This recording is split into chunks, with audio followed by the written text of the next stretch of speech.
So this is just going to be a very short video. I just a few things I'm just going to say about this particular thought. Ushie Uguamaye, Lagos-based National Youth Service Corps member, it says she is facing threats from NYSC officials after a viral video where she criticized President Bola Tinubu's government over rising inflation and economic hardship. Uguamaye shared her frustration in a video on her TikTok account, Talk to Raye, on Saturday, describing the worsening economic conditions and lamenting that her hard work seems futile amidst financial struggles. She criticized Tinubu, calling him a terrible leader, and questioned the government's efforts to alleviate citizens' suffering. Additionally, she described Lagos State as a smelling state, complaining about its odor and poor living conditions. Shortly after her video gained traction, Uguamaye alleged that she began receiving threats, reportedly from NYSC officials, pressuring her to take down the content.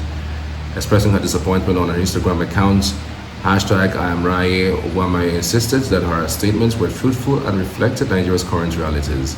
She claimed that the NYSC board has attempted to silence her, warning that her address had been exposed and urging Nigerians to hold authorities accountable if anything happened to her. Go back, guys. Why am I going to get a crate of egg and they're telling me it is 6.5? It doesn't make any sense that egg will cost 6.5. Like, I literally can't remember when egg used to cost 800. And I'm so overwhelmed because this is literally my first time doing this adulthood thing alone. This is my first time moving out of my family house. This is my first time living by myself. And not just that, after I left the supermarket and I got home, my security is bringing NEPA bill, and NEPA bill has gone up by 2 times. Like, it's insane. I can't keep up with these bills. I am so overwhelmed and I'm so exhausted. Every single money that I have been making, I'm using it to pay bills. I don't even get to live properly. The craziest thing was, you want to go out to a certain location with your friends, and Uber is about 25,000. Like, even Uber, that we can't even take Uber.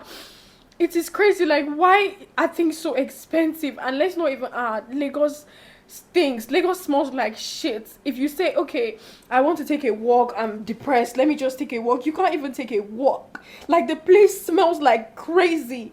Why does an entire state smell like this? And what is the government doing about the bad smell? Everything is just so overwhelming. You want to start up a business, and now you have to take a loan to start up a business, and the loan, you don't even know if you can actually repay it, because in the business, I don't know, I'm just so tired. Like, why is no one saying anything about it? Being an NYSC copper, there's nothing beneficial about this whole NYSC thing. The money I spend on transportation is just more than the alawi the government gives me. Like, it doesn't, I can't keep up. Like, I'm so tired of this bill and I can't keep up. I am overwhelmed and I'm tired, I'm exhausted. It's too much, and I wish that we would start calling the government out heads on. The government, don't you guys think? And this video, I just want to say to our president, I don't know if there have been any other president that is terrible, but you are such a terrible president. So guys, yesterday I made a video talking about the Nigerian government and how terrible President Tinubu is, and I was crying in the video. So 30 minutes ago, I just received a call from the NYSC board, starting with the secretariat before the LGI. And for the secretariat, for the NYSC secretariat, I'm going to attach what she said, some of the things she said, so you guys will hear. Are you normal? I wasn't insulting the president, ma. I was only asking for accountability. Hold down that rubbish you put there. Ma, are you threatening me? Hold down that rubbish. You are not talking to your mate. Ma, she called me and she was shouting and she was threatening me to take down the video. And I'm in my first mind, I'm like, wait, how did they get my phone number? And then I realized that every NYSC copper has to fill a file with your phone number and your address. I'm like, these people actually have my house address and they know where I'm staying. And now they have started calling me first to threaten me. It is so bad that you can't even just speak up about the government because they feel like they have chains to hold you. You're already calling me to threaten me. And this is, I will literally attach what she said so you guys can hear. She was telling me that I was insulting the president. I never insulted the president. I said he's terrible. That is not an insult. It is a statement. And There's nothing new that she said in that video that Nigerians don't know. I mean, everybody's facing that threats to their pockets, threats to increasing rise in cost of living. There's no, I mean, it's what Nigerians have been saying. I'm wondering why her comments, pricked some people up there. I'm just wondering. I'm just thinking, why would somebody of that caliber, an NYSC core member, say that kind of thing that will prick somebody in government and they will start calling her to take it down? Why? I mean, politicians say these things every day on TV that we see. I mean, politicians say it every day. Should I mention names? El-Rufai, I've said it severally. What was his name? Amechi has said it severally. Peter Obi has been singing it. Atiku has been singing it. That we are faced with rising cost of living. Everything has gone haywire. So why is this girl's own a problem? I really don't get it. Why? Are they scared of something?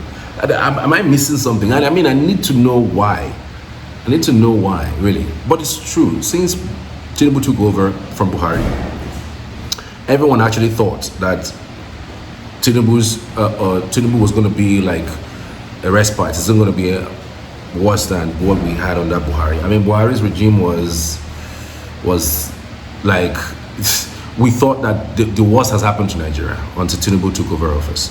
It was double worse. If there's anything like terribly bad, I mean, you could say, you could use any adjective, because again, things didn't get better. Things haven't gotten better. Things have gone triple worse than what it was in 2023. The first thing he did, remove subsidy from fuel. Nigerians that were buying fuel for 180, 200 naira, fuel went to 420 naira, and then moved from that to 600, and then from that to 800. And you know, everything boils down to transportation in Nigeria. No, everybody uses transportation. And if you look at the cost of production, transportation is one of the major costs when it comes to production. You know, so if that cost increases, everything increases. And adding to the fact that there was this Ukraine-Russian war that also affected inflows of commodities like wheat, millets, and the things that we import from Europe. So there was all bound to be chaos in the country. Inflation went high. Our currency was devalued from what it was 750, 720 to over 1,600. In fact, at some points it was doing 1,900 and got up to 2,000 at some point. Now it's moderated to around 1,500, 1,600 and all that. So there's nothing practically new. My mind is just ringing. Like, I'm just thinking, why is this girl's own, you know, much more painful than Atiku, Peter Obi has been singing it? Why is it much more painful? Frankly speaking, you know. Anyway, it is good. And let me tell you the reasons why I think this is good. It's good in the sense that now the government will start looking at the plight of the youths, especially those who are working as youth corps member under government. Remember, government has improved their salaries from 33,000 to over 77,000 naira. And up until that happened last year, this is March, that has not been implemented. Why? Why? And not even that, state government, there are some state governments in Nigeria that haven't even fully implemented the new minimum wage of 70,000 naira or 75,000 naira or so. State government haven't done that. Why? So imagine under Buhari, our currency was at 750, and you had a 30,000 naira minimum wage. And then under Tinubu, that things have gone 3 times the amount. Things have gone overboard. Currency devalued, inflation hyper, everything on the rise. There's no time you go to the market and you see food stuff that you bought earlier, 2 weeks earlier or 1 month earlier, as you see it at the same price. Name it. Just name anything.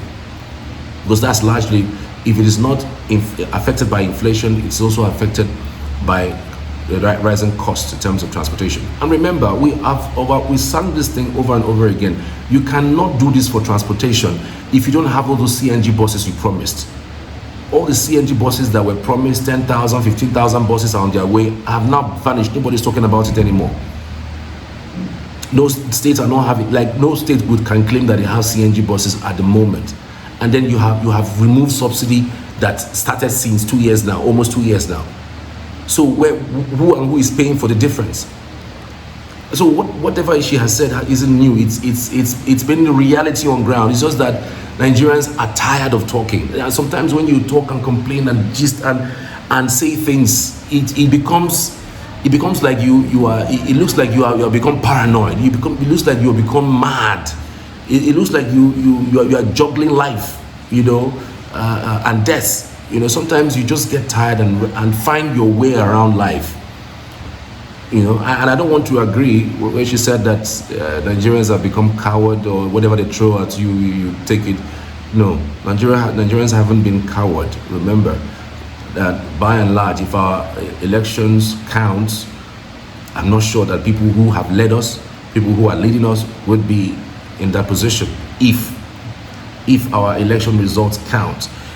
Secondly, we have seen protests. We've seen the 2020 protest. Nigerian youths came out en masse. Look at what happened. Look at how they killed it. Recently, we had a protest last a few months, October, November. You see how they killed it. You see how they threatened Nigerian youth. So who wants to go and die? Who wants to go and die? Nobody really wants to. I mean, not in this condition. If you're talking about Europe, they practically have everything. Europe, they practically have everything to do everything.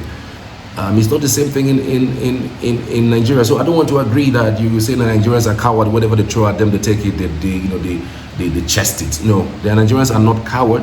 They are doing their best within the powers that they have.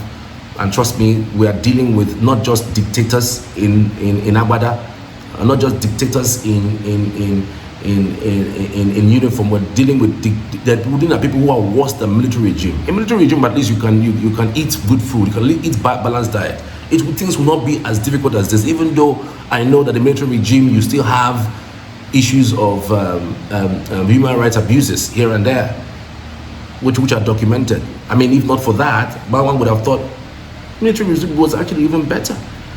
When has it ever been better since we got into this democracy? From 1999 up until date, our currency have continued to devalue. Nothing has gotten better by the year. Year on year, things get worse. Not that salaries are commensurate with the amount of money that is being spent. Inflation, got worse. Come on.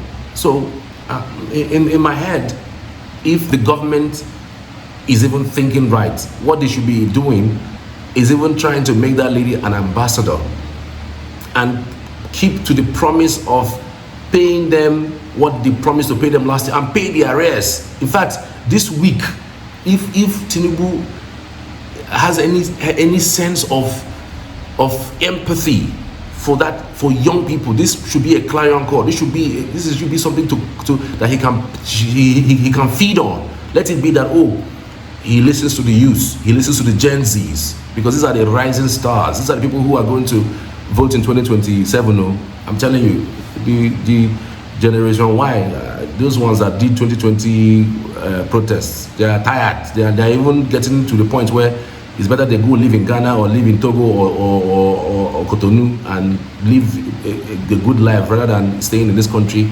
and pay for what and pay with their blood. So if I were Tinubu, this thing that this lady have done, use it as a clarion call. Munch on it and say, you know what, give everybody who you need to give all the matching orders. It's under your purview, my president. It's under your purview, it's under your calls, it's under your directive.